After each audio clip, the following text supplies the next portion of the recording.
అతనికి ఆరోగ్యం కోలుకోవాలని నమ్మి, ఈ హిందూ సాంప్రదాయాన్ని నమ్మి వచ్చి ఆవిడేదో చేశారు.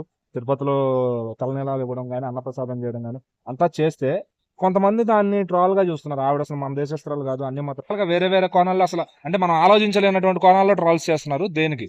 ఇప్పుడు విదేశీయులు మన సంప్రదాయాన్ని పాటిస్తుంటే వీడియోల్లో స్టేటస్ లో పెట్టేసి చూడండి విదేశీయులు మన సంప్రదాయాన్ని గౌరవిస్తున్నారు, టెంపుల్స్ కి వచ్చి విరాళాలు ఇస్తున్నారని గర్వంగా చెప్తున్నారు. ఇప్పుడు ఆమె కూడా విదేశీయులు ఉండి ఇక్కడ మన స్వదేశీయుని చేసుకున్నారు కాబట్టి మనం మన సంప్రదాయాన్ని అంగీకరిస్తే తప్పేంటి?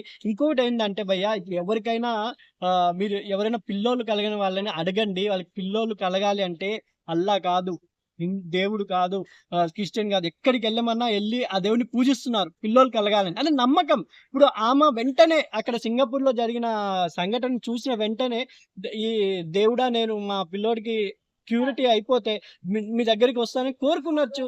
నమ్మకం శ్రీవారి మీద. ఇప్పుడు పవన్ కళ్యాణ్ గారు సనాతనంలో ఉన్నారు కాబట్టి ఒక భర్త శ్రీవారి గురించి ఆమెకు చెప్పి ఉండరా?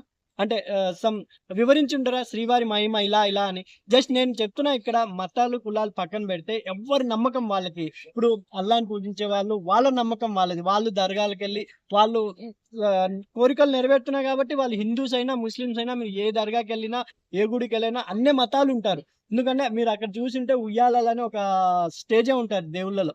వాళ్ళ పిల్లలు కలగాలని కోరిక. ఇక్కడ తల్లి ప్రేమే వాళ్ళ కొడుకు హ్యాపీగా బయటికి వచ్చాడనే సంతోషంతో ఆమె వెళ్ళి అన్నదానం చేసి అక్కడ మన సంప్రదాయాన్ని పాటించారు. దాంట్లో తప్పే ఉంది. అంటే ఇప్పుడు ఆమె జుట్టు పోతుంది, తర్వాత ఒక సంవత్సరం వరకు రాకపోవచ్చు అని తెలిసినా కూడా, పెరగాలన్నా కూడా ఆమె అంత ధైర్యంగా ఇచ్చేసారు, అంటే నమ్మకంతో ఇచ్చేసారు. బట్ అయినా కూడా 3 కత్తిరలు ఇవ్వాలని ఎవరో చెప్పిన వీడియోలు తీసుకురావడం అట్లా రకరకాలుగా ఎందుకు అట్లా అంటే సంప్రదాయాలని మనం సృష్టించాం. కానీ ఇక్కడ ఏంటంటే తల్లి ప్రేమ ముందర మీరు చరిత్ర తెలుసుకుని ఉంటే, మీ ప్రాణం ఇచ్చేయండి మీ కొడుకు 100 ఏళ్ళు జీవిస్తామని దేవతలు కొంతమంది అడిగితే ప్రాణం ఇచ్చేసారు తల్లులు చాలా మంది చరిత్రలో.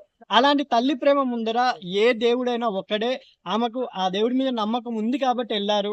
జస్ట్ ఇక్కడ నమ్మకం ఇంపార్టెంట్ కాబట్టి దేవుడు ఏ దేవుడైనా ఆమె కోరుకున్న వెంటనే ఆమె కోరిక నెరవేరింది కాబట్టి ఆమె వెంటనే పరిగెత్తుకుంటూ వచ్చి తిరుపతిలో అవన్నీ చేశారు కాబట్టి దీన్ని కూడా విమర్శించేవారు ఇంకా అసలు కంపల్సరీ వీళ్ళందరినీ దేవుడిని చూపించాలని నా అభిప్రాయం అండి.